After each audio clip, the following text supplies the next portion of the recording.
மிளகா பொடி உங்கள் காரத்துக்கு போட்டுடுங்க. 1/2 டீஸ்பூன் கரம் மசாலா, 1/2 டீஸ்பூன் தனியா பொடி, 1/4 டீஸ்பூன் மஞ்சள் பொடி, 1/2 டீஸ்பூன் நல்ல மிளகு பொடி, கொஞ்சமாக எண்ணெய், 2 டீஸ்பூன் அளவுக்கு விட்டுருக்கு. நம்ம எடுத்து வச்சிருக்கிற இந்த மசாலா அப்படியே சேர்த்துடலாம். ஃப்ளேம் ரொம்ப சின்னதாக இருக்கட்டும். அதில் இதை வறுத்துடலாம்.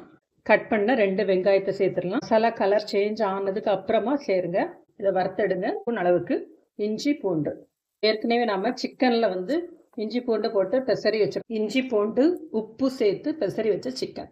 இதை ஒரு மூடி போட்டு மூடிடலாம். நம்ம ஒரு ட்ராப் கூட தண்ணி விடலை. சிக்கனில் உள்ள ஈரப்பதமே போதும். இதில் கொஞ்சமாக கருவேப்பிலை, ஒரு தக்காளியை அரைச்சி அதோட பியூரி நல்லா கிளறி விட்டுடலாம்.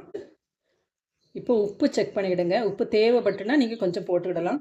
வற்றி சுருண்டு வர ஆரம்பிச்சு நல்லா தண்ணி வற்றிட்டு இன்னும் கொஞ்சம் இருந்தால் ட்ரை ஆயிரும். இப்போ ஃபைனலாக கொஞ்சமாக கருவேப்பிலை தூவி இறக்கிடலாம்.